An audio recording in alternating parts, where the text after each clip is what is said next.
Assalamualaikum warahmatullahi wabarakatuh. Waalaikumsalam warahmatullahi wabarakatuh. Hello guys, we are from class DE40 year 6. We want to tell you a little story about the Frog Prince. And my name is Halwa Jaliana. My name is Muhammad Hilman Alhamdi. And my name is Rai Sofi Mumin Muhammad. My name is Putri Ananda. And I hope you guys will enjoy the story. Thank you. One fine evening, a young princess put on her bonnet and clothes and went out to take a walk by herself in a wood. And when she came to a cool spring of water with a rose in the middle of it, she set herself to rest awhile. Now she had a golden ball in her hand, which was her favorite plaything, and she always tossing it up into the air and catching it again as it fell. After a time, she threw it up so high that she missed catching it as it fell, and the ball blown away and rolled along on the ground until at last it fell down the spring. The princess looked into the spring after her ball, but it was very deep, so deep that she could not see the bottom of it.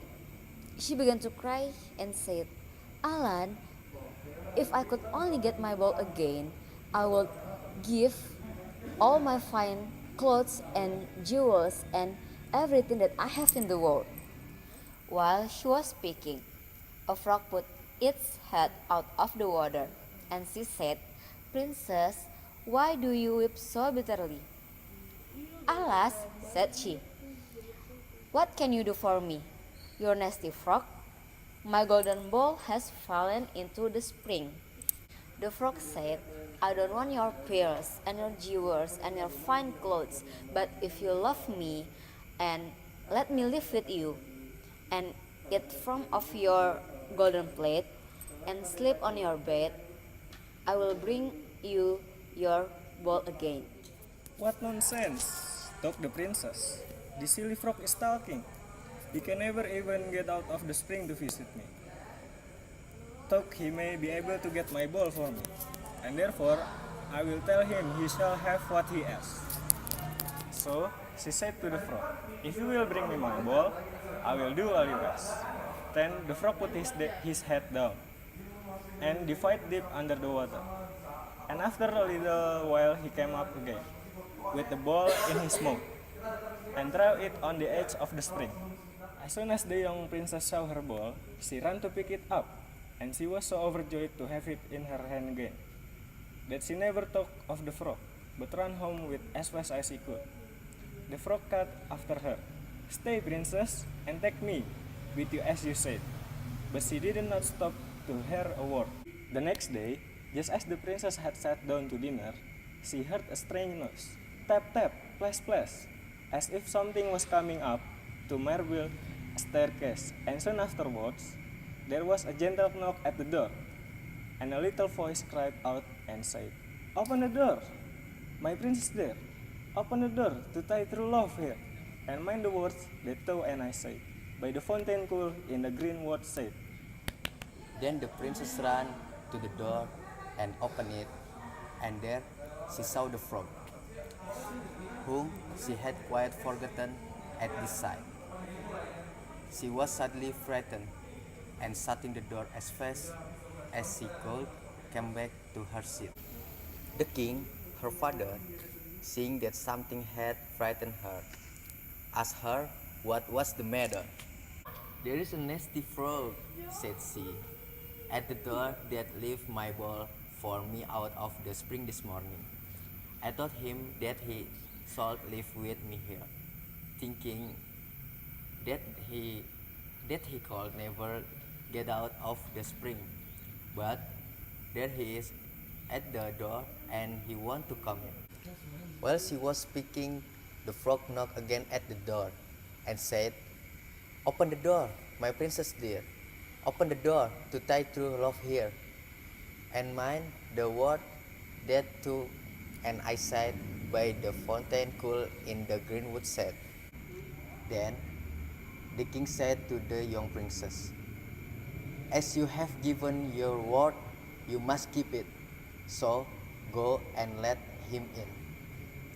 She did so, and the frog hopped into the room, and then straight on tap place from the bottom of the room to the top, till he came up close to the table where the princess sat. "Pray lift me up a chair," said he to the princess, "and let me sit next to you." As soon as she had done this, the frog said, "Put your plate near to me, so that I may eat from it."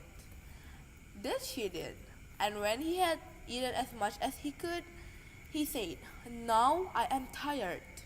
Carry me upstairs and put me in your bed."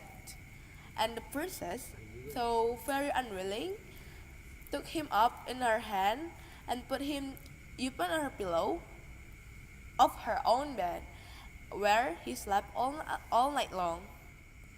As soon as it was light, the frog jumped up, hopped downstairs, and went out of the house.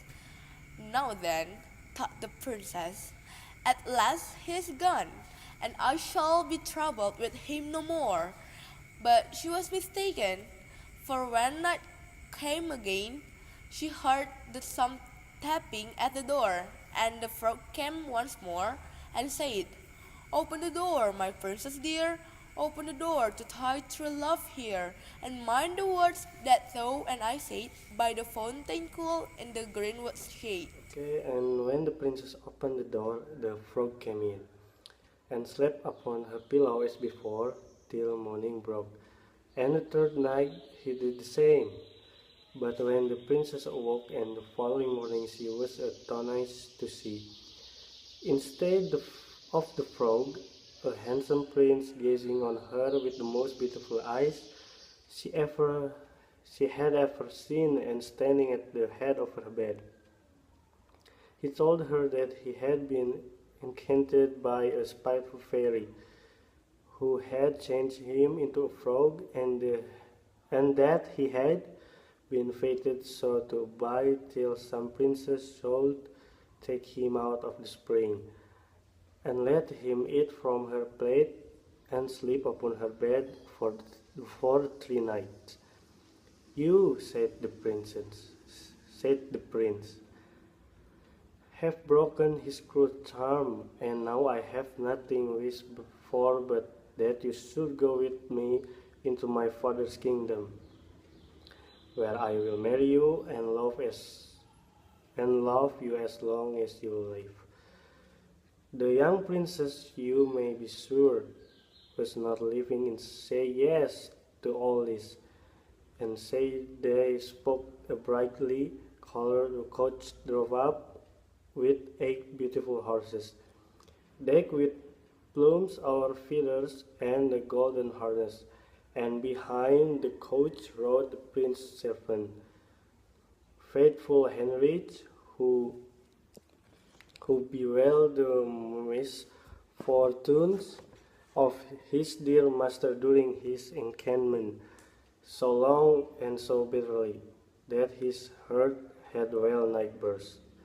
They then took leave of the king and got into the coach with 8 horses, and all set out, full of joy and merriment. The end!